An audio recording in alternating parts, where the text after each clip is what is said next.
Hello, East Coast, West Coast, and around the world. My name is Adrian, and on behalf of the ASMBS and the Bariatric Surgical Training Committee and my co-moderators, I would like to welcome you to this edition of the Fellow Project Series.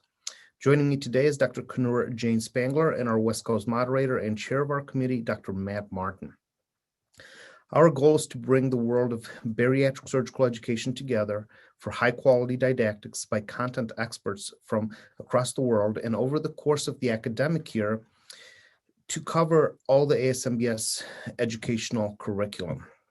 We continue to see a growing number of participants, both live and on demand, on the ASMBS website video archive. As a reminder, please use the Q&A function of the Zoom app to enter your name, your institution, and questions. We will get to as many as possible, and there will be a separate Q&A session for the East and West Coast rebroadcast. Today's topics include weight regain and diabetes control after bariatric surgery, as well as revisional surgery options for weight regain and diabetes relapse. Joining us today are two great speakers. First, Dr. Abdelrahman Nimeri practices in Charlotte, North Carolina, where he serves as the Chief of Metabolic and Bariatric Surgery at the Carolinas Medical Center and also the Bariatric Surgery Fellowship Program Director. Also joining us today is Dr. Vadim Sherman. He and I go way back to our fellowship days at the Cleveland Clinic, and today he practices at Houston Methodist Hospital in Houston and has an academic appointment through Cornell Whale. He is the Director of Bariatric Surgery and co-director of the Minimally Invasive Surgery Fellowship. Dr. Nimeri has a storied career of service to our specialty. Most notably, he was instrumental in the inception of the Middle Eastern and North Africa IFSO chapter, as well as the Abu Dhabi Cleveland Clinic Bariatric and Metabolic Institute.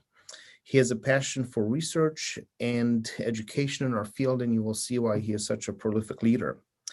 Dr. Sherman has a practice that focuses not only his surgical practice, but also his research interest on revisional and reoperational surgeries.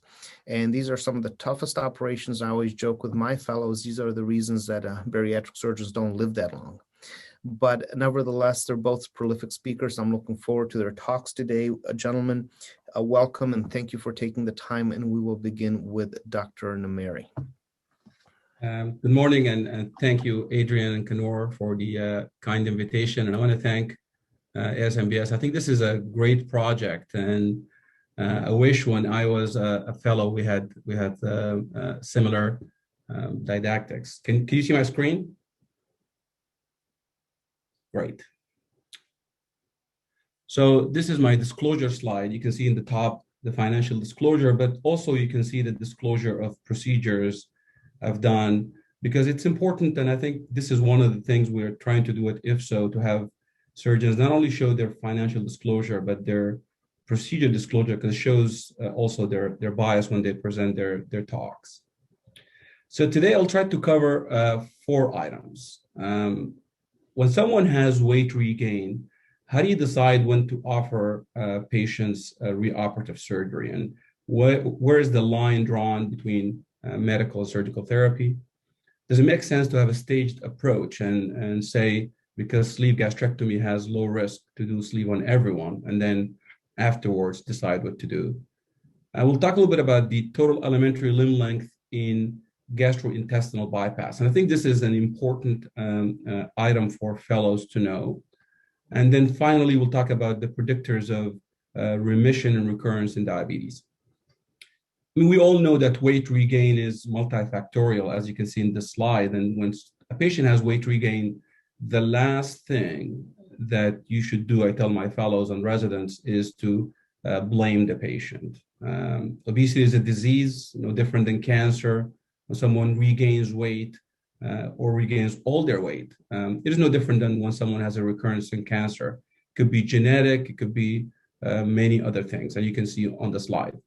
And we know from the Swedish obesity subject study that between year 1 and year 10, there's weight regain. And that weight regain happens in every surgery. And this has been replicated in other studies, like this study from the VA. And as you can see, gastric banding at the top, gastric bypass at the bottom, and sleeve gastrectomy in the middle. Between year 1 and year 5, there's weight regain. And most recently, Mingroni and Rubino published their 10-year data from the BPD diabetes study randomized trial. And you can see between bypass and BPD at the bottom, there is some weight regain. The question is, what's the definition of weight regain? And there is no uniform or recognized definition that constitutes, and I put that word there, but this is a word we should never use as surgeons, failure. Weight regain is not considered failure, similar to how recurrence of cancer is not considered failure. It's an issue that needs evaluation. Most use the Reynolds criteria, but that's meaning reaching 50% excess weight loss. Some use a BMI of over 35. Some use excess weight loss of 35%. Some use other items. But I think one of the important things to recognize is ASMBS, led by Stacy Bretthauer several years ago in 2015, put out a position statement by which we could actually define how we report our data.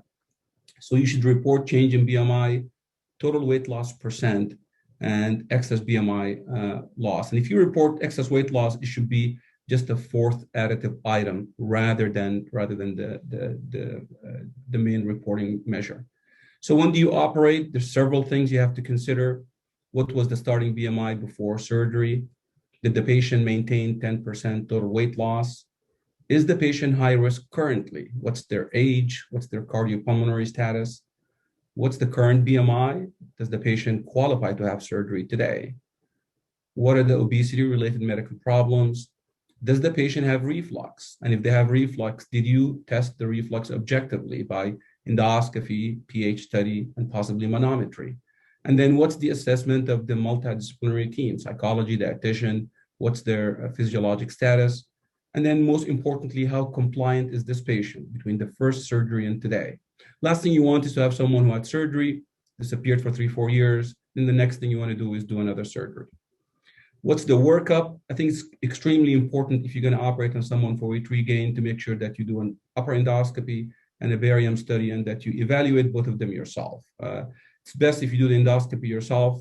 You need to look at the cine video of the upper GI series because it gives you a lot of information about where the GE junction is, are there tertiary contractions in the esophagus, the size of the esophagus. For reflux, you need to do pH and manometry. For pH, you look for the number of episodes in 24 hours. You look for the percent of the time where the pH is less than 4, should be less than 4%. And you look for a Demeester score of less than 14. Then you look at manometry and then the evaluation of your team before deciding anything.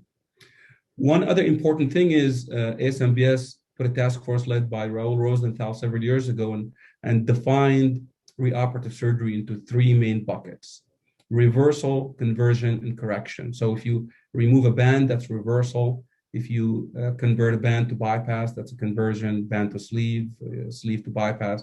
Then correction is if you revise someone because of a gastric fistula, marginal ulcer, and so forth. Does it make sense to have a staged approach? I think if you think of obesity as a disease and you relate it to how cancer is, it would not make sense to have a staged approach except in certain areas. So for instance, super obese patients, it does make sense to have a staged approach and should look at them like a stage 3 cancer.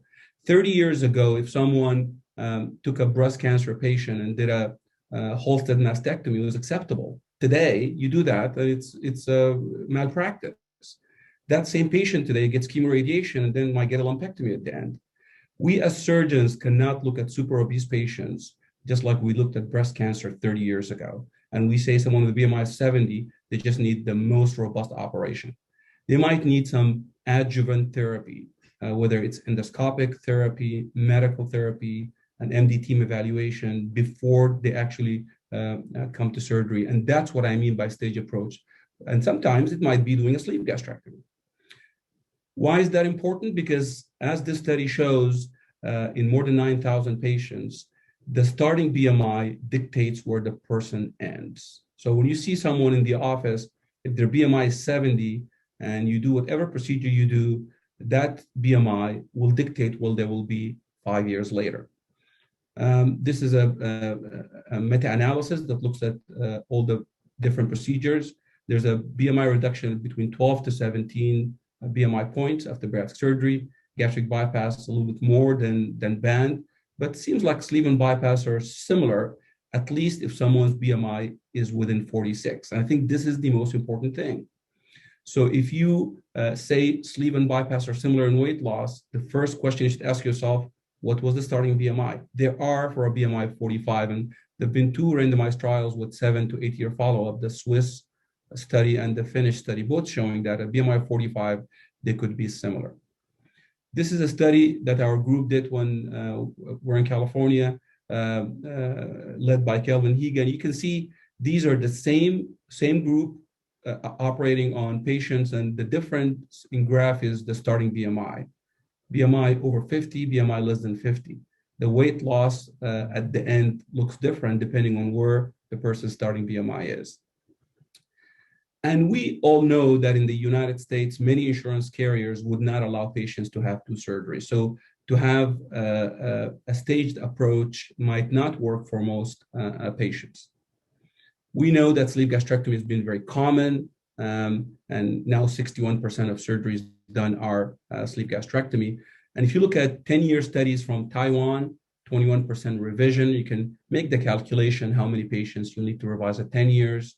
This study from Austria, 33% revision at 10 years.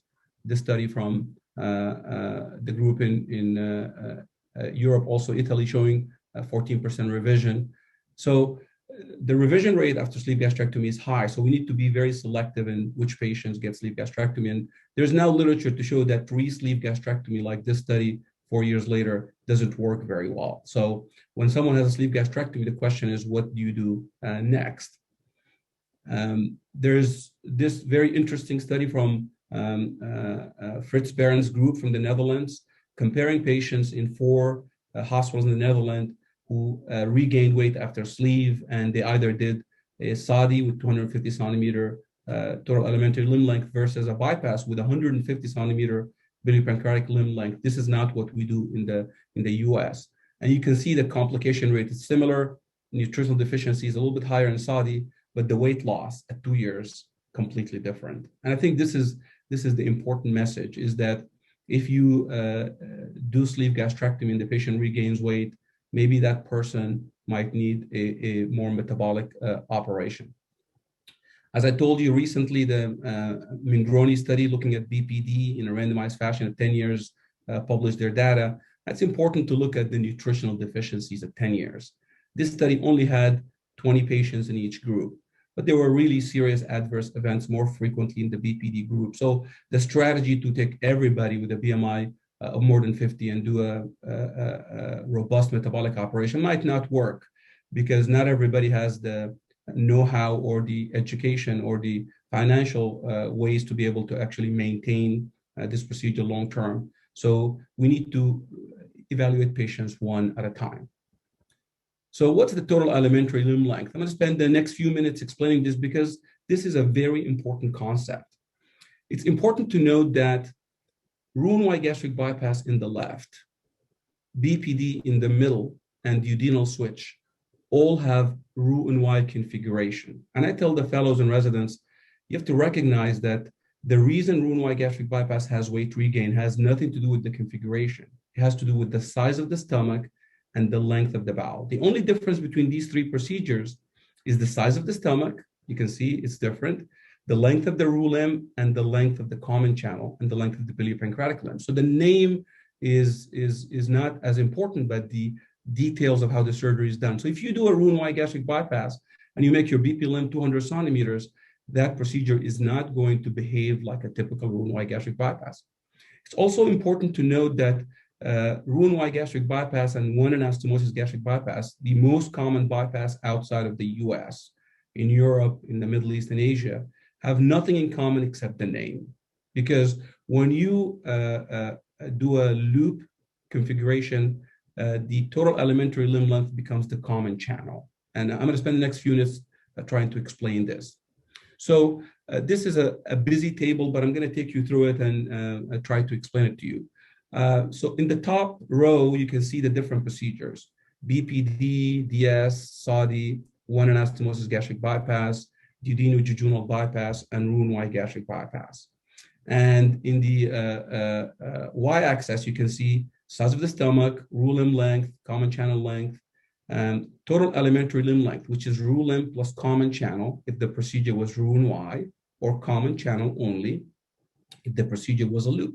And at the bottom, BP limb. And I want you to focus on the row second from the bottom. So in this row, you can see what is the person's total alimentary limb length. So you'll notice very quickly that BPD, DS, and Saudi have the same total alimentary limb length. This is not by mistake, this is by design.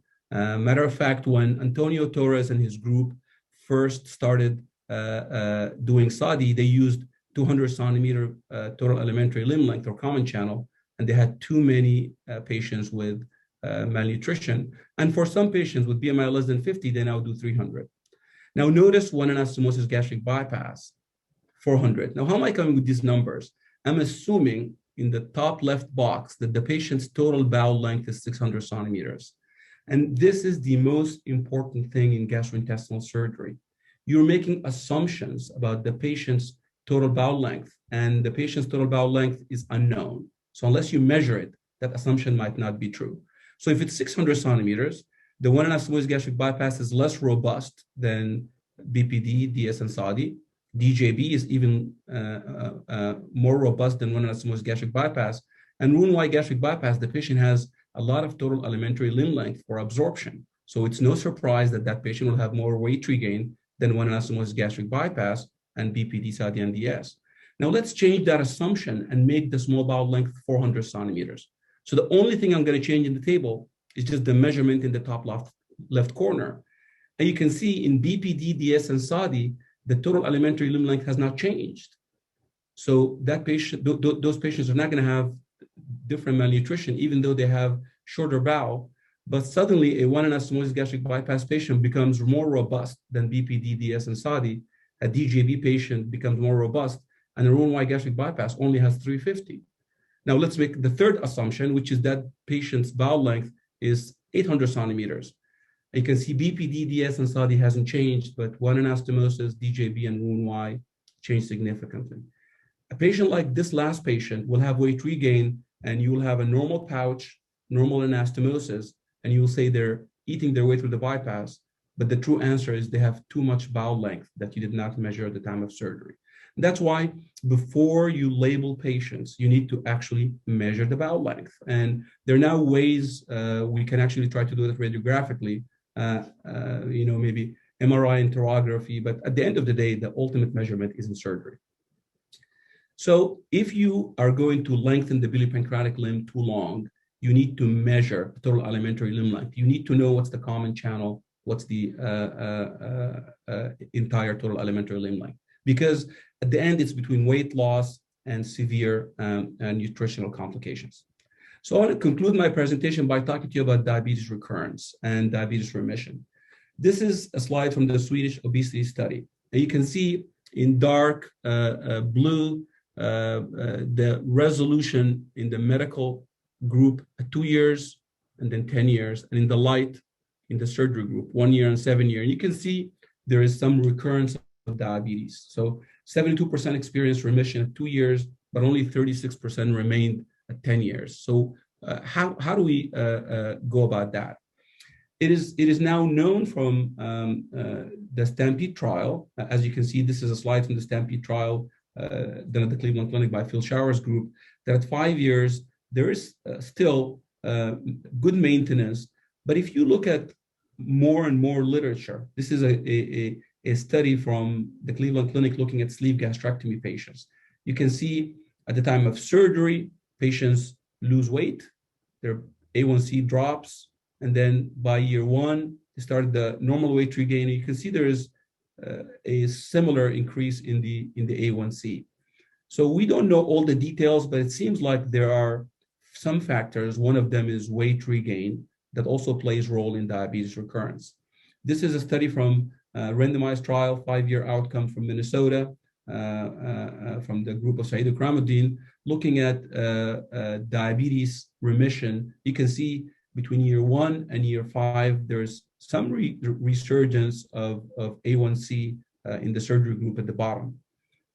Similarly, this is a study from Norway looking at diabetes remission. You can see here they're looking at remission, and it's as high as 80% at 2 years, but then there's some recurrence where it drops below 60% at 7 years. And finally, the Mangroni study that I told you about, 10-year follow-up, Rubino Mangroni.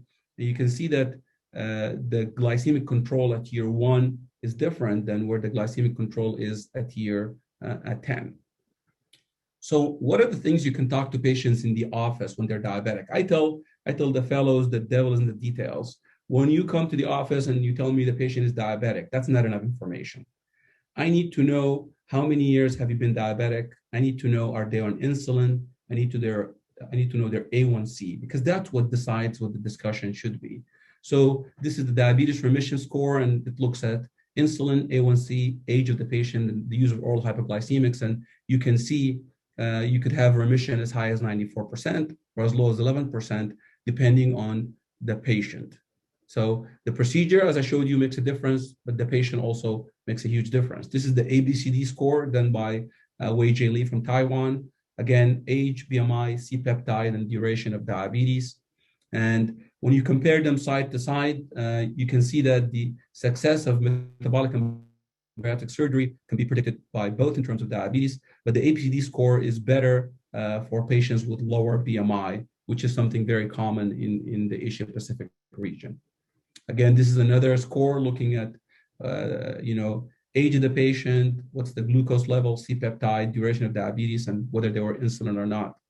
And there is actually studies like this one to show that if you regain weight, looking by excess weight loss between 6 months and 4 years, you have resurgence of diabetes. So in the top group, the weight loss is different than the bottom group, and the recurrence of diabetes in the bottom group in purple color looks more as they have regained more weight. So it seems like lower BMI is linked to recurrence of diabetes.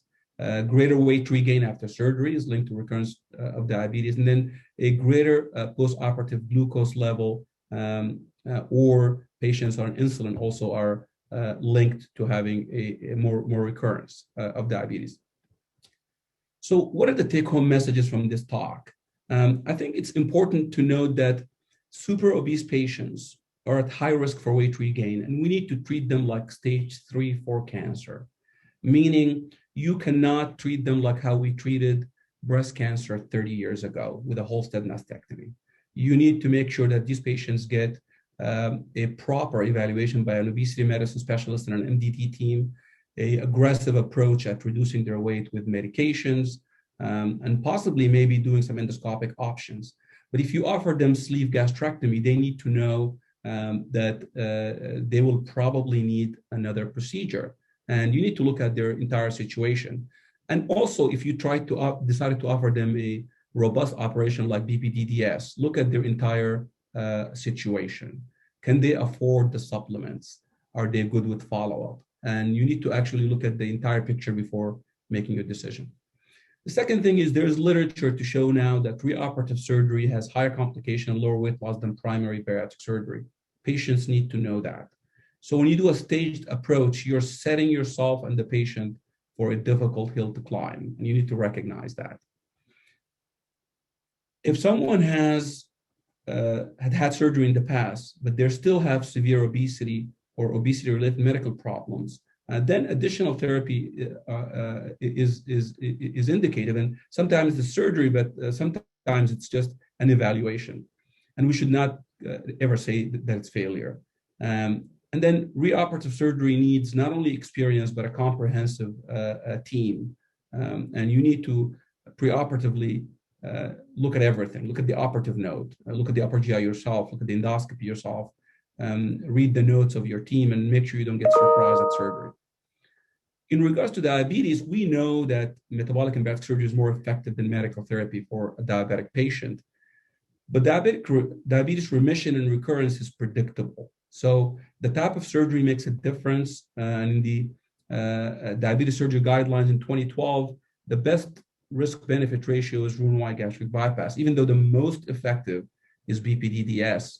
But because of the nutritional deficiencies, it's better off. The Cleveland Clinic has shown that in a high-risk patient, maybe sleeve and bypass are similar. You need to look at the patient predictors and discuss them with patients. What's their age? What's their duration of diabetes, their A1C level? So these are important things to get in your history.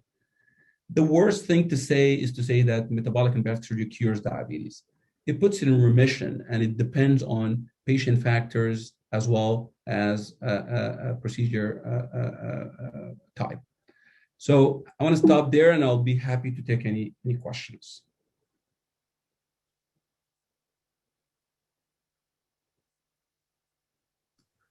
Excellent talk, Dr. Nimeri.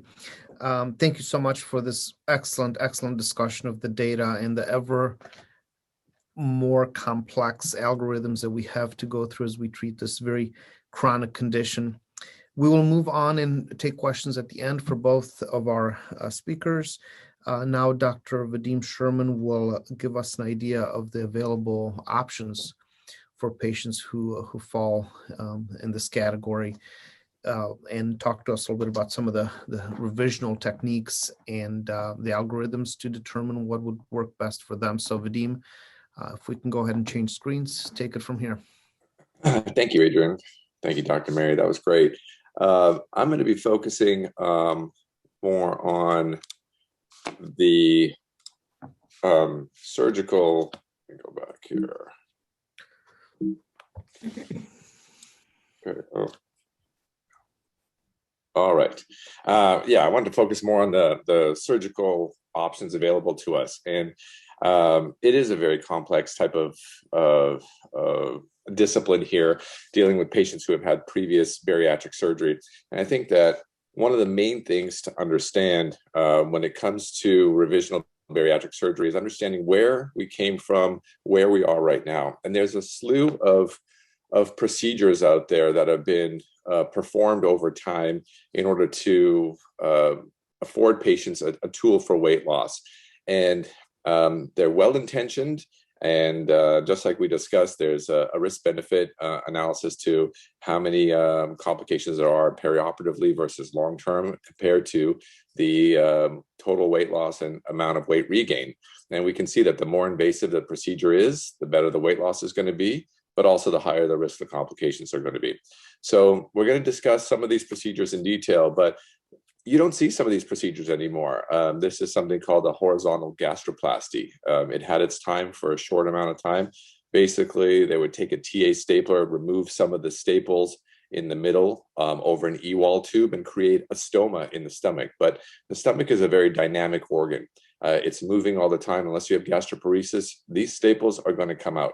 And so this was a very ineffective type of surgery. A very much more effective type of surgery was the jejunal-ileal bypass. We're still seeing these. We had a patient who presented with complications from a jejunal-ileal bypass in the last several months. The basis of this operation was to choose 14 inches from the ligament of Treitz and then connect it to the terminal ileum here, basically creating an extremely long bypass of nearly the entire small bowel.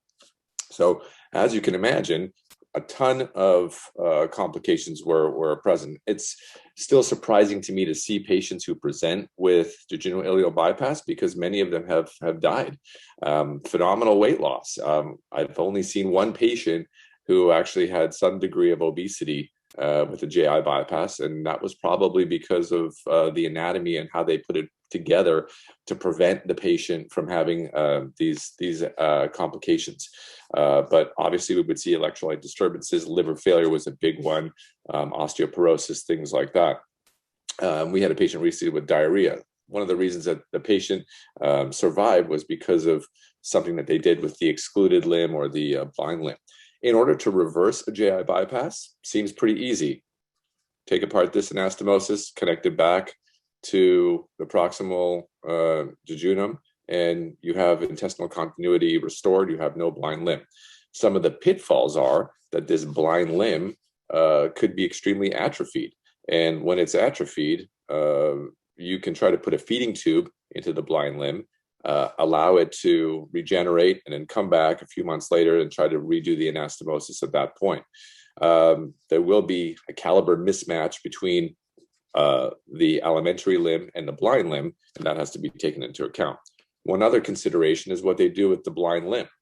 And we've seen patients where the proximal end of the blind limb has been plugged into the colon. The distal end has been plugged into the colon, where the anastomosis has been completely taken apart and one part has been plugged into the colon, and it's very confusing. So we have tried to do these laparoscopically, but it tends to be quite a puzzle for us. And so considering different variations that surgeons have done in the past, I think one of the best things to do is to open the patient, run the bowel with your hands, mark it with stitch so you know which one is proximal, which one is distal, which one is jejunum, which one is ileum, etc., until you can figure it out, and then put it back together. If in doubt, again, one of the things that you're able to do is, once you figure out the proximal and distal, is also just to do a enteroenterostomy, like a Braun enterostomy, to restore intestinal continuity.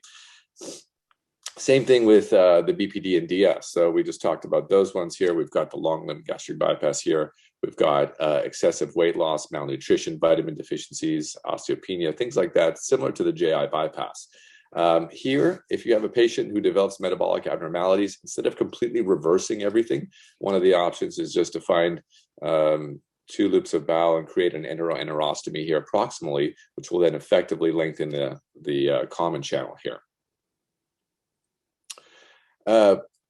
We're going to be going through a lot of these operations pretty quickly, but I encourage you to look in and do some independent research on some of these procedures. This one is called the Molina band. This is more of a local phenomenon here in Houston. It was something developed by Dr. Molina in this area. We see a lot of it. It may extend to other parts of the country as well, but essentially it's a non-adjustable gastric band that was developed in the 70s, really as a restrictive operation. It started off as a 2-centimeter Marlex band that was placed over an E-wall tube. So using a pre-cut length of material going in above the left gastric, and then placing this strip of fabric around the E-wall tube and securing it with sutures here. Later, the material that was used was Dacron, and then later on was EPTFE. You can imagine how sticky that is to the stomach and how fun it is to remove one of these bands. A lot of these were placed. So these were done outside of any insurance policies. These were self-pay patients. That clinic had a huge experience. So there's approximately 7,500 patients with these bands in the area that have now gone elsewhere. It basically forced you to restrict your food intake. So these patients did have reflux vomiting, regurgitation. They thought it was normal. They were educated that this was going to be their lifestyle. They wouldn't be able to eat, and they accepted the amount of weight loss. They had phenomenal weight loss at a year. And unfortunately, we don't really know the long-term risk because this was never studied well. This was an endeavor by a private clinic. And so there was some information out there, but not a lot in terms of long-term results. So we only know it in terms of the complications, patients that had success over time. They don't come to see us in clinic. But the ones that did, we wrote it up early on with a few patients and basically showed their weight curves. They started off high, they reached a nadir that was low, and then over time, by the time they presented with complications, their weight had regained. And this is what I call the bariatric paradox. And we see this with a lot of restrictive procedures. The patient tells us, I can't eat anything and I'm gaining weight. And I remember as a fellow going in to see patients, and I just couldn't understand the concept. And now it makes perfect sense. The patient can't eat anything healthy. They can't eat the foods that they've been told by their nutritionist to eat, yet they can eat high-calorie liquids, which tend to have high levels of sugar, fats, and so they're drinking their calories. They have a very high caloric intake, but their actual solid food intake is very low. And so this is what accounts for the weight increase, and we call that maladaptive eating. So we see that with primarily any restrictive operation that's caused a proximal gastric outlet obstruction. If you ever see a Molina band, this would be a representative upper GI here. So very tight around the proximal stomach here. We'll see some tertiary contractions of the esophagus. We'll see a dilated esophagus. Endoscopically, it's almost as if there's no stoma here available. Basically like an overfilled adjustable gastric band, a very widened pouch here as well. And on retroflexion, looks like a Nissen or an adjustable gastric band here as well. You can oftentimes get a scope through it, but when you see it endoscopically, you just have to wonder how these people get any nutrition in, because it doesn't seem like anything would go through the stoma there. As with many restrictive procedures, the natural history given long enough is that there's going to be erosion. So the tighter the band is, the more pressure there is on the stomach, these bands are going to erode. And this is what we end up seeing endoscopically. And we'll oftentimes see a lot of erosion here. These patients will lose their restriction. They will come in actually with few adverse gastrointestinal symptoms, and instead come in with the sensation that it popped. They can now eat anything, and their weight has come back. Now, when we have a non-adjustable gastric band failure, whether it is for adverse gastrointestinal symptoms or whether it is for weight regain or both, the workup is endoscopy and upper GI.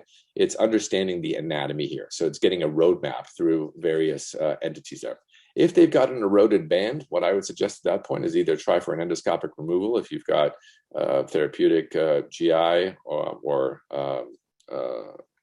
you can do these skills, or something that we developed, which we called Tiger, which was a transgastric endoscopic approach. And basically we put in transgastric ports. That was our visualization, as well as using an endoscope. So using a combined endoscopic transgastric technique to remove the bands when endoscopy wasn't useful.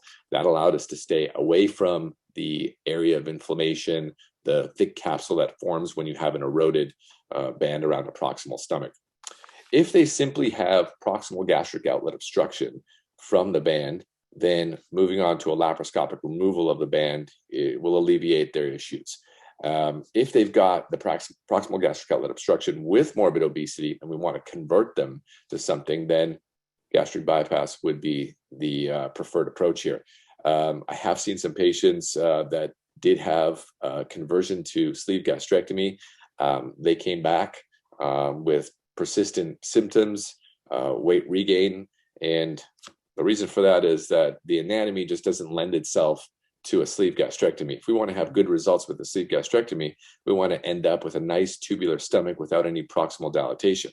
Furthermore, when you have one of these non-adjustable gastric bands, what happens is that the esophagus and the proximal stomach will become dilated. Their motility will go down as well. And that's going to be worse for food intake, for control of reflux in the long term. So converting from this type of a restrictive procedure to a sleeve gastrectomy is discouraged.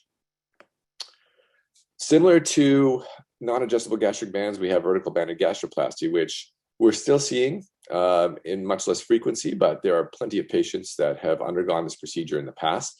This was developed in the 1980s as a response to gastric bypass. There were metabolic complications with the early experience of gastric bypass, and so Dr. Mason developed this procedure in order to avoid any malabsorption and really just restrict food intake and preserving intestinal continuity. Now, in terms of the size of the gastric pouch, size of the outlet here, that was determined by using a bougie of varying sizes as well as a different length of the gastric band. So the thinking back then was that if you could control the pouch size, if you could control the outlet size, that somehow related to weight loss. And in a sense, it does in the short term, but long term, it has really nothing to do with it. Now, we look back on it, and I think that this is important because nowadays we also focus on pouch size. We still focus on roux limb length and things like that. We have these algorithms that we use, but I think over time we see that these calculations don't necessarily translate in a linear fashion to weight loss and weight regain. With these patients, we found in the early VBG experience, they did have excellent weight loss. And if you look at the papers from the 80s, they were glowing. Of course, very few perioperative complications and excellent weight loss. So in this paper from 86, there were 50 patients, no mortalities, no reoperations. They did have stomal stenosis in 6 patients, and this is the early warning system here, indicating that this was going to be the long-term effect here. The long-term reoperation rate, it's hard to figure out, but various studies have shown that it's around 50%. So if you've had a VBG in the past, there's a good chance you're going to have a reoperation. And the reoperations are quite difficult. This would be one of the most difficult reoperations that we do because of all the scar tissue that's involved between the left lobe of the liver and the anterior aspect of the stomach. The lesser sac is also destroyed here because hands have been placed back there to accommodate the bougie, to accommodate the TA stapler. And so adhesions to the pancreas, all that, quite a difficult operation to perform laparoscopically. As I said, it's very similar to the non-adjustable gastric band. The common symptoms are going to be reflux, vomiting, regurgitation, and that maladaptive eating that I talked about. So we frequently see patients presenting with weight regain in association with adverse gastrointestinal symptoms here. The anatomy of a VBG is very important to understand, and reading the upper GI is going to be helpful here. So the natural history of the VBG is, first of all, there's going to be an inflammatory response at the ring site. So whether the ring is a silastic band or whether it's a Marlex band, as originally described by Dr. Mason, there's going to be inflammation in that area, a desmoplastic reaction, and essentially an outlet obstruction. So when you do an endoscopy on these patients, they're going to have about a 9 to 10 centimeter pouch with varying amounts of dilatation. So if you have a distal obstruction caused by the band here, then the pouch is going to dilate over time. Given enough time, these bands will erode. And so here we see a silastic band that has eroded in. These ones are really easy to cut endoscopically, especially if you can find the little spot between the edges of the silastic band where the knot has been tied. And again, given enough time, what can happen is that the vertical staple line will come apart and we'll end up with a breakdown of it. And we can call that a gastrogastric fistula, but really it's just a breakdown of the vertical staple line here. So when you see an upper GI, a couple of things to look for. First of all, you'll see a dilated pouch here. If there's been a breakdown of the staple line, you'll see this gastrogastric fistula, and the fundus will fill early on, not in retrograde, but early on. And also we're going to see a stomal stenosis here where the band is present. So this would be the anatomy of a VBG. And if you can read that successfully on an upper GI, then you'll understand what needs to be done for this patient. The best thing to do for the patient is to resect the VBG, create a proximal pouch here, and then perform a Roux-en-Y gastric bypass to this portion. Now, depending on the anatomy here, you can have a pouch of varying lengths. In the easier situations, you can actually get your usual pouch, which will be about 3 centimeters and based off the left gastric. But occasionally, it means going quite high up and doing almost a esophageal J here. Now, in this picture, we've resected the previously performed vertical staple line, the area where the EEA stapler has been used to create the hole that allows the Marlex band to be placed. A later iteration of this surgery was not using an EEA stapler first, but using the silastic band. So the way that was done is a stitch was placed into the anterior aspect of the stomach, goes behind into the lesser sac and comes around the lesser curve. And then the silastic tubing is placed over top of that. So the stitch ends up being over here on the anterior stomach, basically creating a nearly concentric ring there. But that ring is not amenable to dilatation. So GI will often, in our institution, try to dilate that. That doesn't work. It's a fixed structure. So dilatation in VBG is not useful. One of the other things I would mention is sometimes we have such a big dilated pouch over here. Once we remove the ring, we will sometimes create the pouch within the dilated pouch, leaving the old staple line because there'll be enough drainage that can go from this part through the opening here. But if you want to be safe early on, it's resecting this whole area and then creating a Roux-en-Y gastric bypass to that. Now, we found that the outcomes in our revisional surgeries have been very similar to our primary gastric bypass. Again, it's going to be like that in specialized centers, but if you don't do a lot of reoperative surgery and you have a patient who has a VBG or other things like that, then yeah, the risk of complications in the postoperative period is definitely going to be higher. These patients have excellent resolution of their GERD-like symptoms because, number one, we've relieved the proximal gastric outlet obstruction, and number two, we have diverted all the acid and bile away from the stomach and esophagus, and we've created a low-pressure outlet for the esophagus. The weight loss approaches that of primary gastric bypass, but definitely is not the same. So I do caution patients that we do expect to have some weight loss, and it may not be as much as a patient who's undergoing a primary gastric bypass surgery.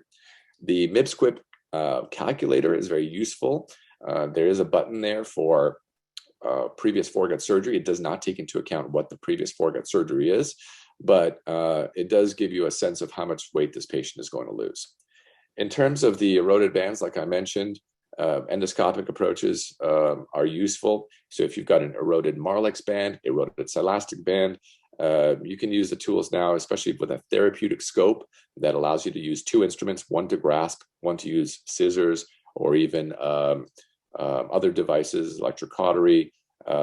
We've taken bands apart with a surrender lithotripsor before. That's a little different situation than this one, but endoscopic approaches have really matured to the point where we can do any eroded band removal.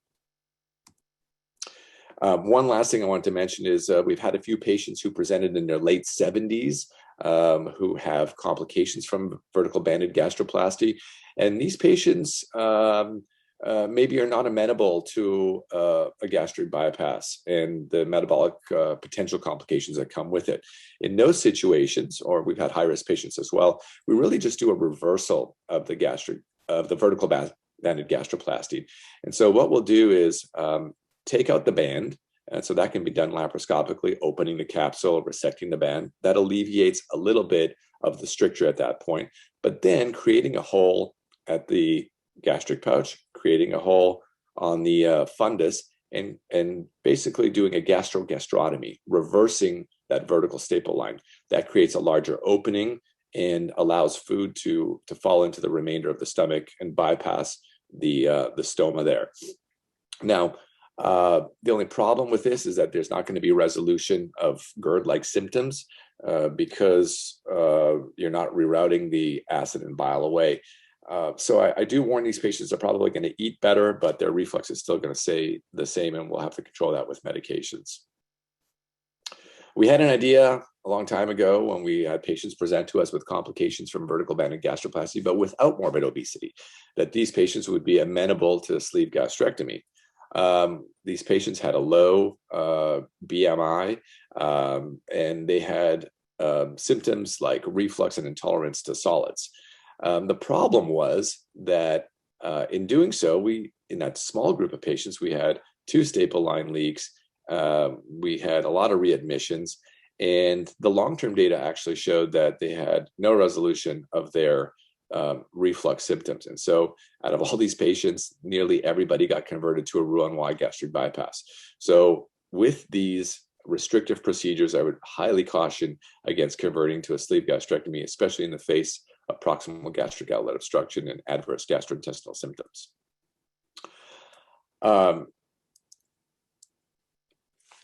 Moving on to adjustable gastric bands. In our time, Adrian and I put in a fair amount of gastric bands, and I hope that Adrian's not doing that anymore. But they really are decreasing in popularity. At our hospital, we have actually discontinued any privileges for placement of adjustable gastric bands. I don't feel that they have a place in the management of obesity at this point, and we've discontinued them. Somebody slipped through recently and placed an adjustable gastric band last year, but otherwise none have been placed in the last 6-7 years at our hospital. With gastric bands, Unfortunately for the fellows going through right now, they're not seeing all the different types of bands and understanding the little idiosyncrasies associated with each band. And but it's helpful to understand the general principle here.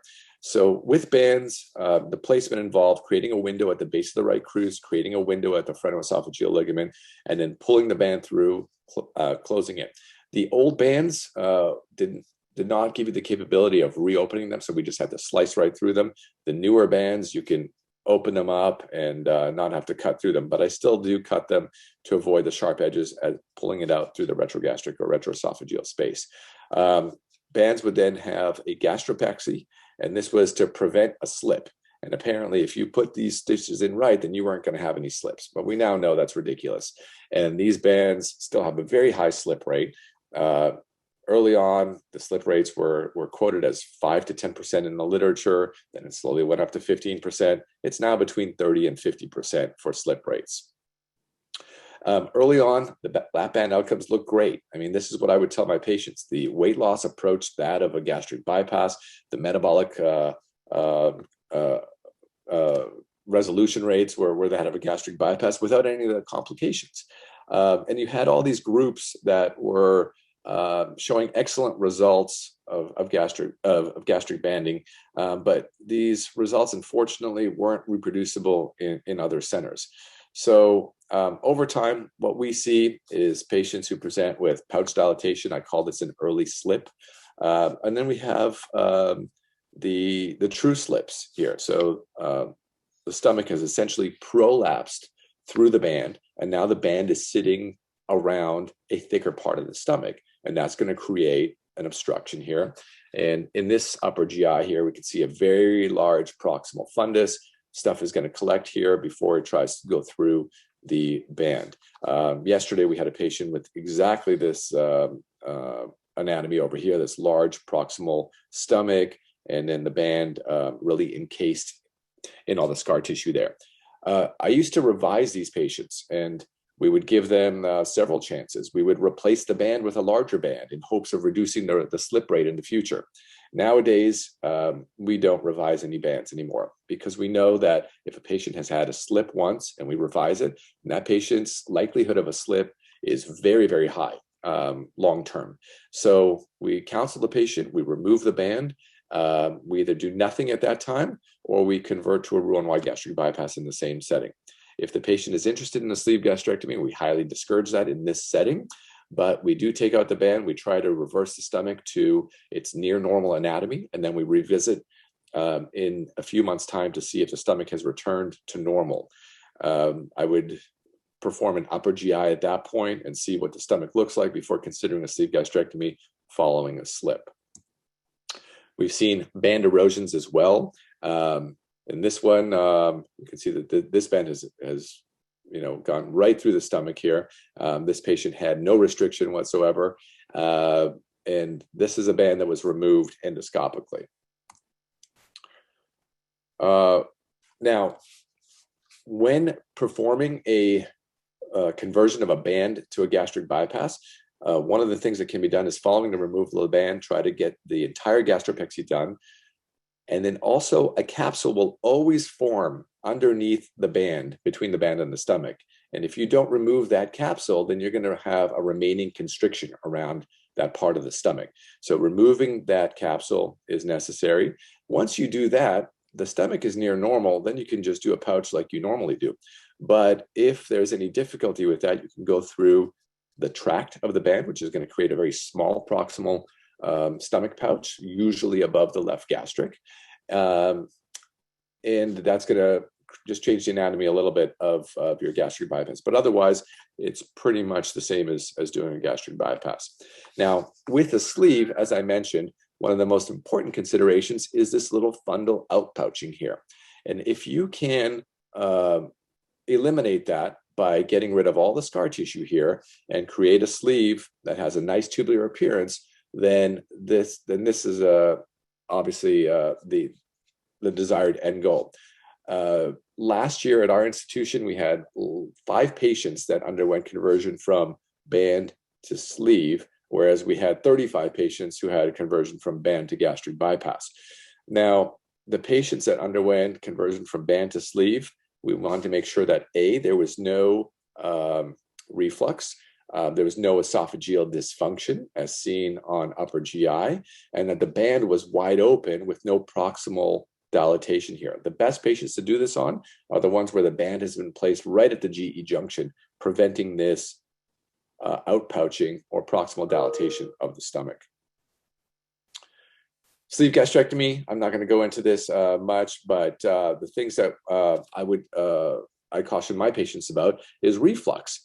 And although we are seeing patients who present with weight regain following sleeve gastrectomy, the majority of patients that I'm seeing present with horrible reflux following sleeve gastrectomy. And I cite this JAMA paper and tell my patients with reflux that if you have daily reflux requiring medications, that there's about a 70% chance you're going to continue to have the same amount of reflux post-sleeve gastrectomy, with a 10 to 20% chance of that deteriorating. So I do caution these patients, and in effect, I discourage them and don't even let them have a sleeve gastrectomy unless there's another reason why a gastric bypass would not be possible in that patient. So we've had a number of patients present with a BMI of 25 or below following sleeve gastrectomy, but severe reflux, non-amenable to medications. And these patients get converted to a gastric bypass. Now, if they've had weight regain, we do a standard gastric bypass. If their BMI is normal, then we will shorten the roux limb to anywhere between 75 centimeters and 100 centimeters, depending on what their BMI is. One of the take-home messages is gastric bypass cures all.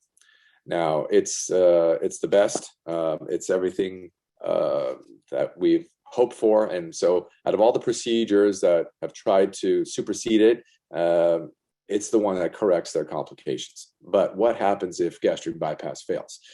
That's when we get into big problems. So from a weight regain point of view, we've tried pouch reduction. Again, that's a difficult endeavor because it's not just about the pouch size, but we have other gastrointestinal complications. Gastric bypass is not without its own complications. We have stricture that we see. We have non-healing ulcers. We have perforations.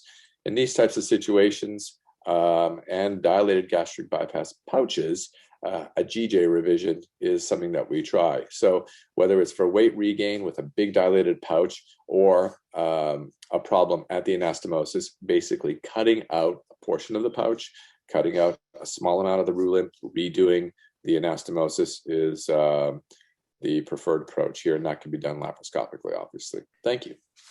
Thank you, Vadim. Wonderful presentation and very informative. And I just answer your question, I put my last band in 2010, and I also am of the belief that its role is highly, highly limited to just a few select patients, and it should be done at centers that do bands and manage them postoperatively, not at just any center does one once in a while.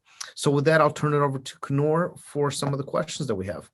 Thank you both so much. Those were fantastic talks. And I have a VBG revision next week, Vadim, and you have not inspired any sort of motivation for me looking forward to it, but has to be done. There were several questions. Dr. Nimeri did address some of them in the Q&A. I'll just briefly go over them. One was about using semaglutide or anti-diabetic drugs for weight loss. The New York Times has made this quite popular recently, and I think we're seeing that at higher doses, semaglutide is pretty effective. We'll see long-term kind of what that does. And as Dr. Nimeri pointed out, these are most often prescribed by obesity medicine specialists. There are a few bariatric surgeons who are, ABOM certified, et cetera, and do some of this, but should always be done by somebody who's able to follow the patient and get the appropriate studies as needed. Do you routinely do endoscopies for all of your patients with weight regain after bariatric surgery? He said yes, as well as an upper GI. I would totally echo that. As much data as possible. And then data about weight regain after revisional surgery, that's pretty well documented now. Highest weight regain after band and BBG, then Roux-en-Y, least with BPDD, SAD, and one anastomosis gastric bypass. And it does all start, I agree, totally depends on your starting BMI, what procedure you did, and what type of revision you're doing. A couple more questions. So technically, how is the mesh placed in the VBG, forming a complete circle around the gastric tube? Luckily, I have zero experience with placing a VBG. I don't know if anybody else wants to comment on this. Okay. Understanding VBGs is really interesting because I have to go back, and I got lucky that I got to see some of these op reports from the 90s and the 80s. The patients would bring in their op reports, and I was just fascinating to read. So originally what you do is with an EEA stapler. So you place the anvil through the back, and then you put the EEA stapler in, and now you have a donut hole in the stomach.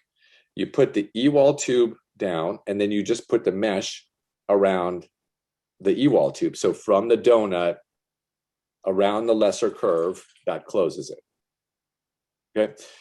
But then instead of doing that, what they started doing was the silastic band. And so the way that was done is create an opening on the lesser curve, like a perigastric approach, and then create an opening at the angle of His, and then place the E-wall tube, and then place the TA stapler around the E-wall tube. So it's not completely linear and parallel to the lesser curve. So it kind of comes out almost at an angle from the lesser curve towards the spleen, I guess you would say. So that was how they would get that stapler through. And so that creates the vertical staple line. Then at the very bottom of that vertical staple line, we take a proline stitch. So imagine a proline stitch goes through the anterior stomach, through the posterior stomach, and then comes out around the lesser curve. So now you've got two tails sitting there. You take a pre-cut length of the silastic band tubing, and you put it over. So now you put it over the stitch so that it now, one end of the silastic tubing is now sitting, touching the back of the stomach. And then the silastic tubing, the other end is sitting, touching the anterior part of the stomach. And the two tails are there. And then you tie them over the E-wall tube. And what that does is now creates a ring where the stitches are right here. And so that creates the concentric closure at that point. So when I revise those VBGs, it's opening the capsule over the silastic tube, rolling it around, finding where the stitches are, and then just cutting them. And then the silastic tube comes out like a little straw, and then I pull the proline out. And so that's way easier than the Marlex band, which is going to be stuck to the stomach, and you're going to end up with those ones I don't even try to remove. Those just either staple through them or resect the VBG stuff. Another question in the chat that I think is very relevant: with the rise in popularity of sleeve gastrectomy and associated increase in GERD, even if silent, and I would add in even if bilious, especially if bilious, do you fear in 10 to 15 years we might see an increase in Barrett's? It's already happening, and esophageal cancer. This could be catastrophic, as sleeve gastrectomy precludes the patients from having a gastric conduit reconstruction if they need an esophagectomy. So I can take that question. So if you look at the Barrett's literature in Europe after sleeve, it's in double digits. It could be possible because in Europe, the surgeons do something we don't do. All the studies that looked at double digits Barrett's was more than 5 years out. All patients had preoperative endoscopy and had postoperative endoscopy every year, regardless of symptoms, something we do not do here. The second thing is, IFSO has a position statement about Barrett's that's just coming out. And in that position statement, the general population Barrett's prevalence is 2%. And after sleeve gastrectomy, even if you look at the most conservative estimate, it's double that. So if we have 4% Barrett's rate after sleeve gastrectomy and we do hundreds and thousands of patients, your wish might come true. Yeah, let me follow that up by saying every time there's a new report in the lay media about a new pill for weight loss, and people say, "Oh, are you worried about your job?" I said, "Look, we're going to have a job forever, because every procedure that's already been done has a high risk of, especially sleeve gastrectomies, of long-term reflux. We'll be converting people to gastric bypass for other reasons, not necessarily weight loss. So I do urge all the fellows to understand gastric bypass, because even though we may not be weight loss surgeons in the future, we're going to be repairing a lot of complications as well for time to come. Vadim, I would also say, our fellows are in the process of trying to get jobs right now. It's been a very uncertain few years, but I also say that if or when that pill does come out, it would have to be weighed against the cost, a one-time cost of surgery versus a lifetime cost of a very expensive medication. So I think I want to reassure everybody that we're going to be in business for a long time to come, and we're providing a great and very, very effective, not to mention efficient service. Question for both you guys. Do you guys think that bariatric care centers should all be offering sleeve endoscopic surveillance routinely as part of what a comprehensive center is? So I can start first. There is actually a position statement from IFSO looking at endoscopy before and after sleeve that came out several months ago, and it's recommended that centers offer patients surveillance. The timing is not clear, but at least every year, maybe for the first several years, because the reason is most patients who have Barrett's, the Barrett's was asymptomatic, and we know many patients have silent reflux in at least 30% of patients. So that makes it that if you depend on symptoms, you will miss a lot of patients. Yeah, I think that, just to further this, I think that our workup for sleeve is probably deficient, considering how many patients undergo sleeve gastrectomy in a year. We screen in a very primitive kind of way by discussing the patient's reflux symptoms and seeing whether they use PPIs. All my patients undergo preoperative endoscopy. If they've got anything over a grade A esophagitis, then sleeve gastrectomy will be discouraged unless there's another reason why they can't have gastric bypass. But if we wanted to be even more comprehensive, then patients should be undergoing a pH test and maybe even a motility test if we're not going to be offering postoperative surveillance. But patient selection is extremely important. I think that we could be doing more to ensure that the patients have reduced risk of complications from sleeve gastrectomy. But again, if the reflux rate shows higher and higher as time goes on, I think we're going to have to absolutely change our algorithms preoperatively. So Vadim, you're validating some of my life's choices here, because I've recently started placing a Bravo on patients who come in wanting a sleeve, and if they describe any reflux symptoms, we do a GERD score also.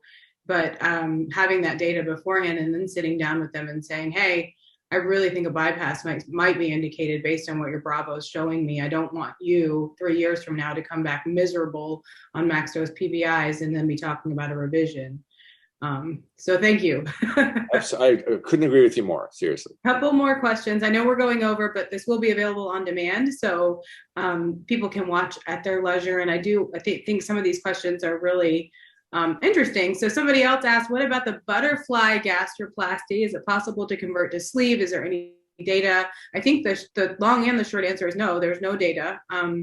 No good data. You can convert, but it's probably not recommended for the same reasons I think that Dr. Sherman mentioned for a band. If you're going to have any sort of operation that's created a pressure head, you have some esophageal dilation, you've lost some of your esophageal motility and functionality of the proximal stomach and the esophagus, you're probably not going to want to put them in a sleeve situation. You want a low pressure drainage. Any other comments? Yeah, if I can add, the butterfly gastroplasty is done mostly in Egypt. So I had the privilege of repairing or converting several when I was in Abu Dhabi. The problem with it is there's first a staple from the lesser curve and a staple from the greater curve. Right. So it's actually more difficult to convert to a sleeve, and the chance for stricture and leak is even higher. Yep. Should we not reframe weight regain as non-surgical causes, i.e. should we be concentrating more on psychological, behavioral, dietary changes? Surgery should be last resort. Comments? Well, let me say something here. This is one of my, one of my focuses besides revisional surgery is nutrition. And if we look at the literature in our obesity surgery journals and everything, nutrition is rarely discussed. And so we focus so much on pouch size, limb length, things that are measurable, but we don't look at these patients and see what kind of nutritional advice they're getting. We're assuming that somehow these surgeries will correct any nutritional problems that the patient may have. And I will tell you that from an education point of view, many patients have no idea about the basics of nutrition, of what a calorie is, what a carb is, what a protein is. I mean, they really don't understand. And in fact, it's not even taught well in med school or residency. So we put too much emphasis on these measurable items of the surgery without discussing what these patients are doing. I've got patients that tell me, well, I cut out carbs. Well, what carb did you cut out? Well, pizza. Pizza is not a carb. Pizza is a fat, or I cut out bread. And then we'll talk about that. And they'll say, you stop eating bread. Well, do you eat bread just by itself? No, I put butter and cheese on it and things like, well, then you didn't cut out bread. You cut out butter and cheese and bread. So there's this lack of understanding when it comes to nutrition. And we don't standardize for nutrition in any of these studies. So we have no idea what one center is advising their patient versus another center. And so when it comes to these surgeries, and even that recent study in the New England Journal of Medicine, at the end of the day, you cannot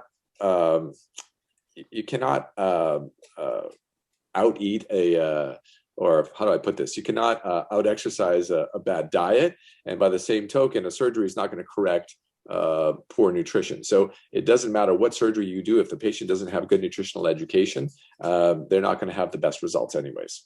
I couldn't agree more. I make my revision patients, I'll do 6 months of a program we call Optimizing Success. So they meet once a month with either a PA or a dietitian to discuss their lifestyle choices. And I'm hoping that over that 6 months, we're able to optimize them for a revisional surgery and that they would therefore be successful afterwards. But sometimes their understanding and the education that they've received is inadequate at their primary operation. And by the time I'm seeing them for a revision, they actually need a lot of education. So agree 100%. This is a really interesting question. So for a patient, we've talked about, Dr. Nimeri, you've made it very clear what the weight loss options are, weight loss data is showing us after revisional surgery. So somebody is saying, after a sleeve with severe reflux, if they've had inadequate weight loss, would you still recommend a SADI? Is that appropriate? Or would you try something else? That's an excellent question. So if someone has reflux after a sleeve, you need to do pH testing, or on endoscopy, if they have grade CD or Barrett's esophagus, then they should have Roux-en-Y gastric bypass, regardless of their BMI, but they should have a longer biliopancreatic limb if their BMI is high. For a gastric band, do we need to take them all out, or can they live with it forever? If they're not having any adverse gastrointestinal symptoms, they could live with it potentially forever, but not every patient is going to have esophageal dysfunction. Not every patient is going to have problems with it. But if a patient has a band in place and the band has been deflated because of adverse gastrointestinal symptoms, there's no reason the patient needs to have that band in place. So there's no urgency to remove, but I would advise that patient at some point, you may want to consider getting it out before it causes more problems. Do you think there's a possibility of GERD improvement after sleeve with significant weight loss? We do see this, and that's what we always tell our patients. It's kind of a crapshoot. You may improve, it may worsen. I do think getting some of the motility studies and doing the Bravo probes or the pH studies beforehand help guide that decision. Any other comments on that? So I think, go ahead, Vadim. So, I'm with you. I use the exact same wording that you do, which is miserable, and I tell them that I can help you lose weight, but you may be miserable afterwards. And I will ask them some basic screener questions. You know, have you had reflux before? Oh, the ones that tell me, oh, it's horrible. You know, it keeps me up at night. I go, well, do you want to have that with weight loss, or do you want to have none of that and weight loss? And that helps helps my patients make that decision. And I'm very adamant about disqualifying patients from sleeve gastrectomy if they have any semblance of reflux that could worsen over time. But there is that group of patients, that 10%, who have never had heartburn reflux before we do a sleeve gastrectomy, and then they develop it. And those are the ones that are the tricky ones, because I bet that if we did the pH studies beforehand, the motility studies beforehand, they'd be perfect, and yet they still develop those symptoms afterwards. I'll just add one comment. I totally agree. There is a study from Switzerland where they did pH on patients and then did pH and manometry before and after. And many of the patients who developed reflux afterwards had silent reflux preoperatively. You just didn't know. Can you keep the band and do a sleeve or a gastric bypass?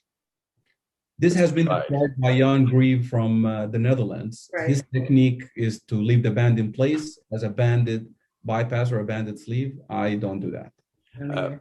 Let's think about this for a second. So the patient regained weight because they had a band in place. So you're going to leave it in place and then do a gastric bypass. That makes absolutely no sense to me. And we've already seen the experience with phobia pouches and banding after gastric bypass, although that hasn't really been shown in the literature, but we had a local surgeon who was doing that. That's a money-making venture and not a true surgical approach to weight regain. There's a comment about somebody doing a mandatory nutrition class for patients with a coordinator and a dietitian. They're saying, isn't this mandatory? Yes, it is mandatory. There is a mandatory nutrition educational session for all patients. I think before revisional surgery, it gets a little bit more tricky as far as insurance requirements, and it becomes more individual practice to practice. Somebody asked a question earlier about endoscopic approach for VBG, to address a VBG, and using 2 endoscopes to kind of place a stent between the pouch and the fundus. Obviously, that does not address any erosion complication. Any comments on that, Dr. Sherman? So endoscopically, a removal of an eroded band is possible. That will alleviate a little bit of the stomal stenosis that's caused by the band. If the patient already has a breakdown of the staple line, depending on how much it is, they've basically reversed the VBG on their own that way. So that will allow food intake, but won't necessarily resolve reflux issues. So the reflux isn't just because of the stomal stenosis, it may be because of esophageal dysmotility. Same thing with bands. When you have your esophagus contracting against a known obstruction for a long period of time, there's bound to be some kind of an effect there. So it's understanding whether it's an esophageal problem or whether it's a distal obstruction problem when you're treating these patients. So just like we approach any other type of reflux disease, it's esophagus, valve, reservoir, just understanding where the pathology is. And I think I would caution that, placing these endoscopic stents in altered anatomy, we don't have enough experience with it. Our GI colleagues don't have enough experience with it yet. There are a few people around the country probably that could do it well, but it's not something that we should probably see as a standard of care.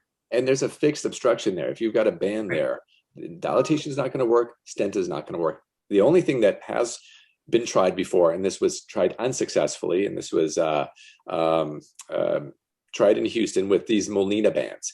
And what was done was a stent was placed there to promote erosion. Mm-hmm. And then following that endoscopic retrieval of the eroded band, that did not prevent the patient from going on to surgery afterwards anyways. But so I would discourage that kind of a endoscopic technique. I think this person was saying to place a stent between the pouch and the fundus to reestablish continuity, but that doesn't address any of the reflux or fixed obstruction issues. Couple more. What about the ones that have a history of smoking and reflux? Would you do a sleeve?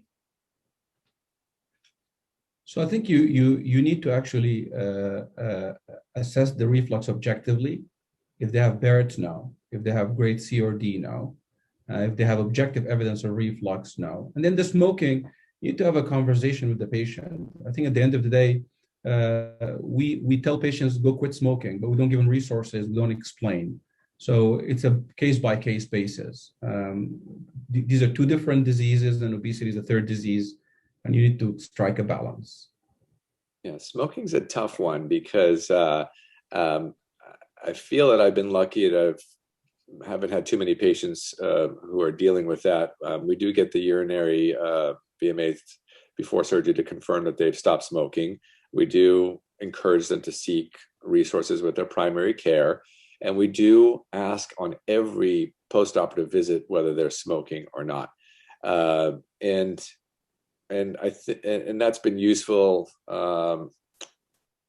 in addition to the pre-op education about letting them know, why would you want to go through a gastric bypass and then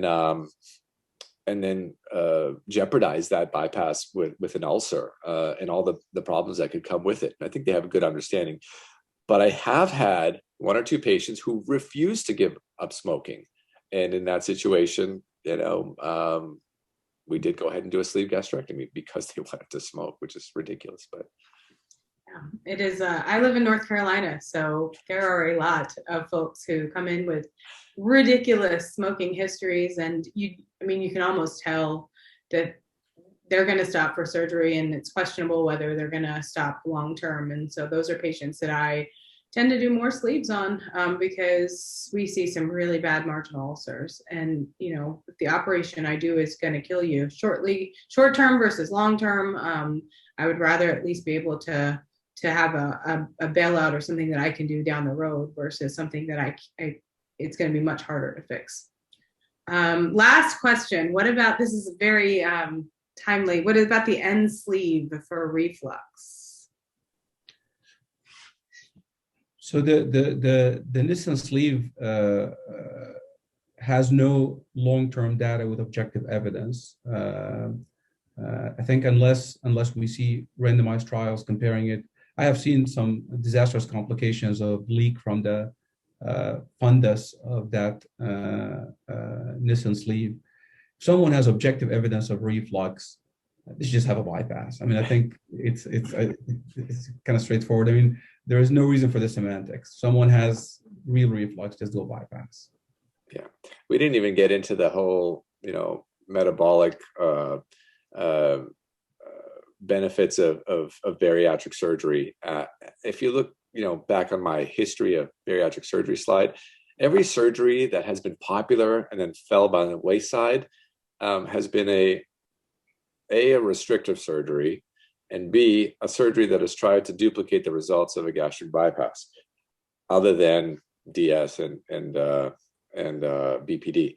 So I think that, if we keep trying to somehow avoid the metabolic repercussions of weight loss surgery, we're bound to repeat the same mistakes over and over again. So if we want to somehow glorify sleeve by adding a Nissen to prevent the reflux that it causes, we're just going to end up in the same boat. And so that's where I agree. It's just do the bypass. Thank you both very much. Well, thank you both again, and what a fantastic combination of not only of lecturers but of the talks themselves. This has been amazing and very informative. We thank you both, and we look forward to having you back again, of course, for the West Coast Q&A this afternoon. And thanks everyone for all your effort. We really appreciate it. Pleasure. Thank you. Thank you very much. All right. Well, that was fantastic. Those talks were great. Again, this is Matt Martin. I'm joined here by Adrian Dan. And I think we have both Dr. Nimeri and Dr. Sherman online. I see Dr. Nimeri. Dr. Sherman, are you here? Do you hear us? I do, yes. Okay. I'm here. Great. I really want to thank you for those talks. And anybody in the audience, if you want to submit questions, please use the Q&A button on the bottom. But I'll go ahead and start off. And this is more about before the revision. And I'd be interested in both of your thoughts on this. This is the patient you see in clinic, average patient, BMI 45, and you're counseling them and they're deciding between sleeve and bypass, and they just say, listen, I just want the one that's going to give me the best chance of losing weight and keeping it off. And, you know, I just want your recommendation for that, Doc. I get that quite frequently. What are you recommending to that patient? We'll start with Dr. Nimeri. And what was the initial surgery they had? No. This is up front. Oh, they want the one that's going to have least chance of them needing one of these revisions. Sure. Are you telling them sleeve and bypass are pretty much equivalent, or one has a better profile than the other for weight regain or revision? Sure. So I typically tell patients the safest procedure is gastric banding, but it's the least effective. And I tell them that the most common procedure is sleeve gastrectomy. And I tell them that it works best for low-risk patients without reflux and high-risk patients. And this is the patient population we try to kind of tell them sleeve gastrectomy is what's most appropriate for them. And I tell patients it depends on their BMI. So if they're super obese, we talk about duodenal switch, SADI, and Roux-en-Y gastric bypass with a longer biliopancreatic limb.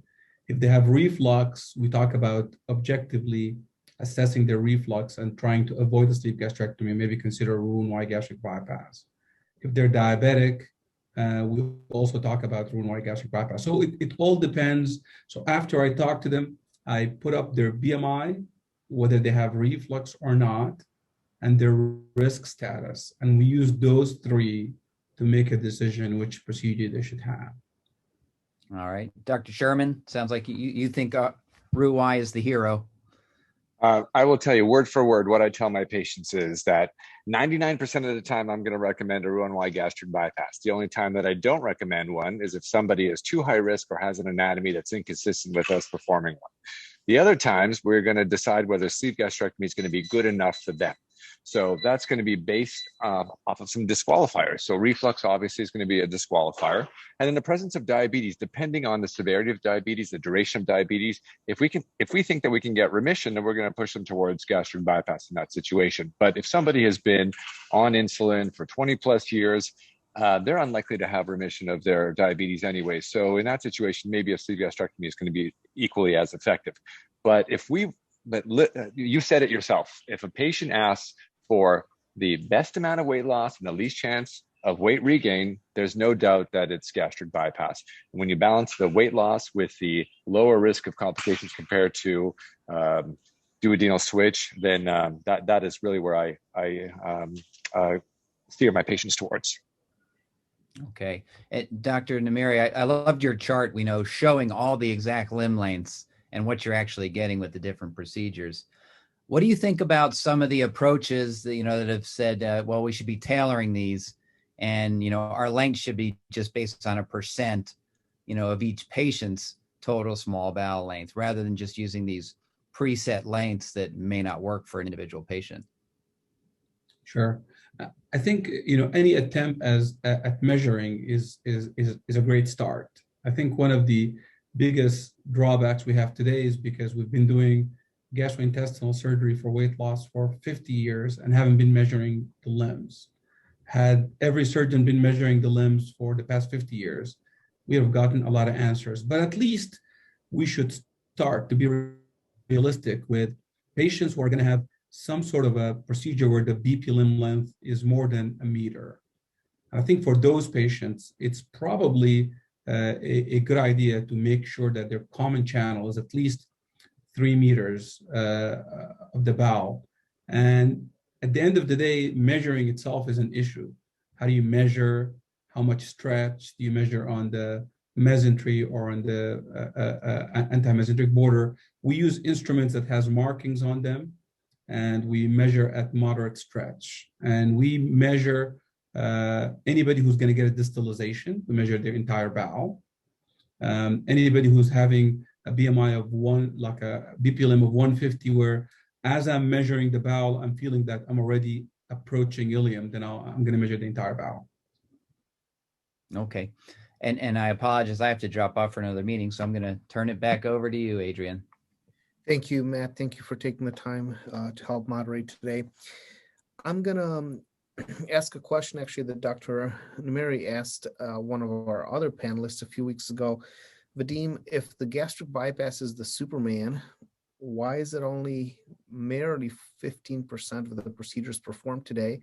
And then I'm going to ask Abdel to give me an idea of who do we consider for a sleeve gastrectomy, not because it's as good or as metabolically impactful as the gastric bypass, but because we want to give that patient the option in their back pocket of a SADI procedure down the road.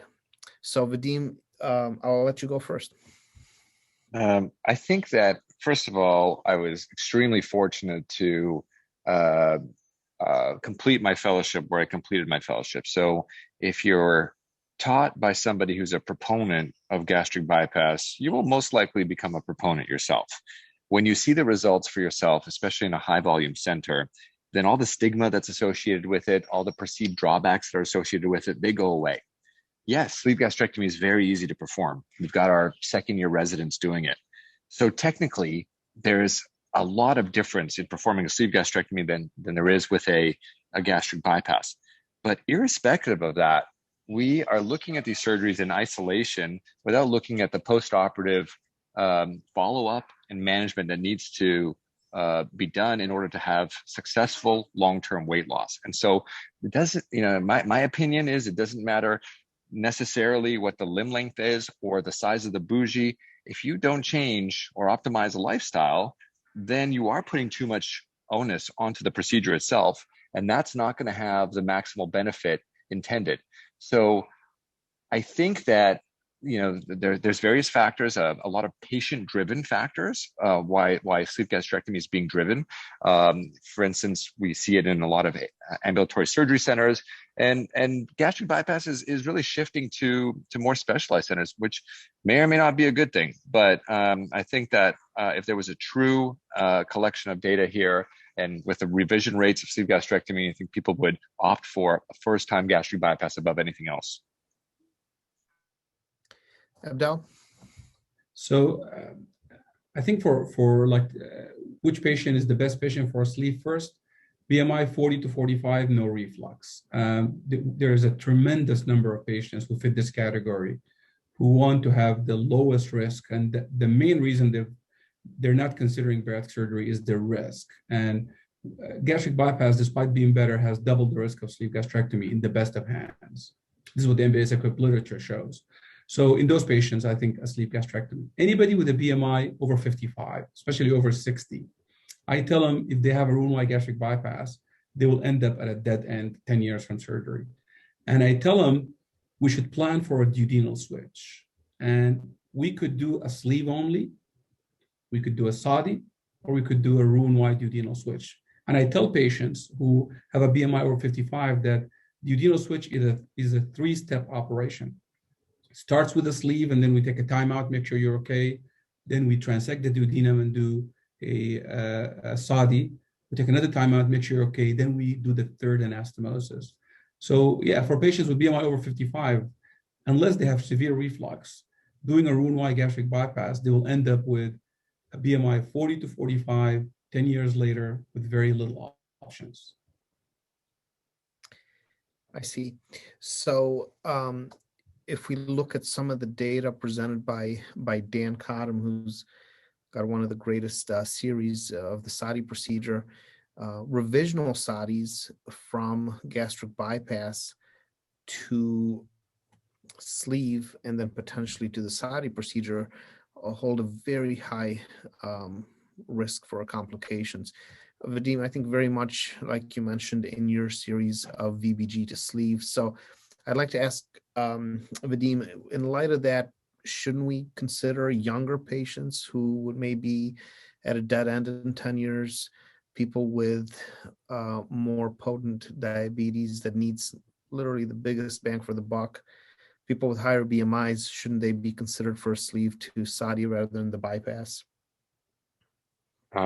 If we're performing a procedure that we expect to fail, i.e. the sleeve and with weight regain, then maybe we shouldn't be performing it in the first place. So that would be my thought there. And if you want to take a look at other literature, you can look at the Teen Labs experience and see what's happened with adolescents across the country who are the youngest patients undergoing gastric bypass, and see that they've had phenomenal results with very little recidivism. So if you're going to do a procedure that's going to have the best long-term effect, it's got to be a metabolic procedure, whether it is duodenal switch, SADI, or gastric bypass. And I think SADI is just too new to have the results yet. But this is why I'm such a proponent of gastric bypass, is because we know the metabolic complications are going to be minimal compared to a duodenal switch. So for that extra amount of weight loss that a duodenal switch provides, I think that it's not worth it. That's my opinion. But again, I wouldn't do a procedure on somebody if I thought I was going to fail. And if there's going to be a higher risk of weight regain, we shouldn't be doing it in the first place. So I do let my patients know about that. And Adrian, you remember during fellowship, we had patients who wanted a gastric band because they didn't want to lose too much weight. And I still see patients like that. And those are patients who are appropriate for a sleeve. But if you really want to get somebody down to their near normal BMI, unless their BMI is 35 to 40 or so, we shouldn't be doing a sleeve on those patients. Thank you. One more question. I'm going to give both you guys an opportunity to weigh in. There may still be a role in very select few patients for the gastric band. Certainly its popularity has slipped, for lack of better words.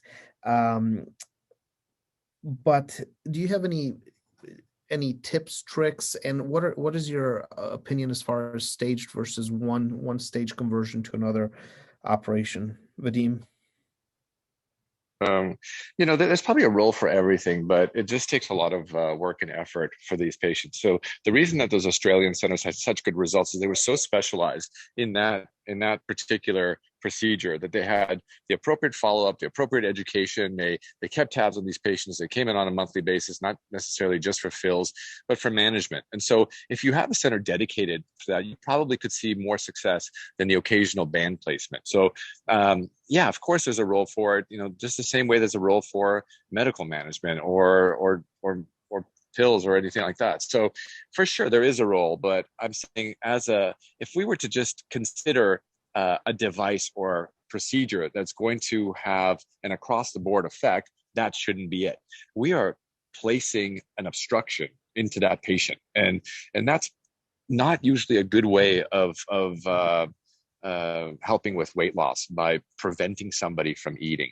And the other thing that we didn't talk about with bands, and why I hate them so much, is because they do not affect hunger. All they do is prevent you from eating. So if you're restricted or obstructed and you are still hungry, you're going to find a way to quote unquote eat around the band, and that's going to be with high calorie liquids. So it defeats itself. So that's where the problem is. If you have somebody who is actually a good candidate for that and needs a little bit of help, perhaps they do well with that. In terms of staging them, we discussed this yesterday during our case, but I would say that if you have a severe slip and a very dilated proximal stomach, that may be a situation where you want to stage. But other than that, removing the band, getting rid of the scar tissue, what you would normally do for a band removal, makes it very amenable to do it all in a one-stage procedure, which patients enjoy. The only other time I would maybe not stage it is if there was an erosion that was very proximal. But otherwise, even eroded bands, we have done all in one shot, depending on where the erosion takes place, if there's going to be enough stomach to make a pouch proximal to it. Excellent. And that goes hand in hand with the lack of decrease in hunger, with a very modest metabolic impact that the band has shown in studies compared to some of the other procedures. Abdel, what's your take on that? Sure. I think one of the things that I would like to have the fellows pay attention to is our procedures that we do today: sleeve gastrectomy, gastric bypass, duodenal switch, SADI. They're neither restrictive nor malabsorptive. Let me explain. So restrictive means the gastric emptying is decreased. Every one of these procedures works by increased gastric emptying and distal delivery of nutrients and bile to the L cells of the ileum in one way or another. And that's why there is the most distal delivery in DS and SADI, a little lower in bypass, and the least in sleeve. And the reason band is very different is because band doesn't do anything to that. Now let's look at the word malabsorptive. One should recognize that the reason BPD, SADI, and DS cause a significant amount of weight loss and a very robust metabolic effect is not because of malnutrition. It's because there is significant distal delivery of nutrients. That's one way. But the most important thing is in the few number of patients where the total alimentary limb length becomes too short, like one of these cases or distalization, those are the patients who get malnutrition. So the patients who are not losing weight because of malabsorption, it's because of the same mechanism of distal delivery of nutrients. So both words, restriction and absorption, are so far from the way the procedures work. The German registry, to answer your second question, has looked at the issue of one-stage conversion versus two, and they found that in the early experience of surgeons, especially when converting band to sleeve, the leak rate is higher with one-stage conversion across the board. And they recommended to their surgeons initially, if you're just beginning to do revisions, don't do it in one stage. But I agree with Vadim that with the exception of erosions or a very lengthy time to extricate the band, most of these could be done. Now, the German registry showed that conversion of band to bypass didn't have that increased leak rate. It was band to sleeve. Let me just say one quick thing. I have to totally agree about the malabsorptive aspect of it. You know, when someone puts up a slide and it says the mechanism is malabsorptive, I just want to rip all my hair out. And it's not. It's metabolic. But restrictive, I still use that because it does restrict your portion size. So in that sense, I would agree that there is some restrictive aspect to it. It's rare that somebody comes in and tells me they can eat as big a portion as they could prior to surgery, whatever it may be, sleeve or bypass. But you know, why I'm not a fan of the band and why I worry about sleeve gastrectomy is the effect on appetite. And I find, and this is something informal that I ask almost every patient at almost every visit, is their hunger, how it's changed. And basically, I find that there's a direct correlation, again, it's anecdotal, but a direct correlation between hunger coming back and weight regain. And so the better that you can control hunger, which gastric bypass and true metabolic operations can deliver, the better you will have long-term weight loss results. Excellent. Thank you, gentlemen, for a wonderful discussion. We really appreciate your time, your expertise, your wonderful lectures. I will close by answering a couple questions that were posed about the Fellow Series website. There was a problem with the link, and the fine folks at ASMBS, just since that was posted, have fixed it and posted it in the chat section, I believe also in the Q&A section. We just want everybody to know that these lectures are intended to fulfill the learning objectives, the 18 learning objectives of the ASMBS Fellowship Cognitive Curriculum. So if you've attended them all, either live, if you've attended them by accessing them on demand on the website, then that's something that you can claim on your fellowship application of additional training at the end of the year. We want to encourage as many programs to utilize this tool as possible. We want people to let us know if they have some kind of great lecture that they want to share with everybody. That's the intention of this, is to be inclusive and get as many people involved as possible. And it also is available on the ASMBS Video Archive website. And it's also intended to bring more visibility to the wonderful cases that are on there, especially in a year where the opportunities for surgical, hands-on surgical experience have been decreased by the COVID-19 epidemic. There's some fantastic videos on there with great situations and how very skilled surgeons were able to get through them. So with that, I'm going to say thank you all for attending. Thanks again to our speakers, to everybody at ASMBS for making this seamless. And we'll see you next month. On April 7th, we'll be talking about we'll be talking about GERD, and we'll be talking about revisional surgery specifically for GERD-related problems. Thanks again, and take care.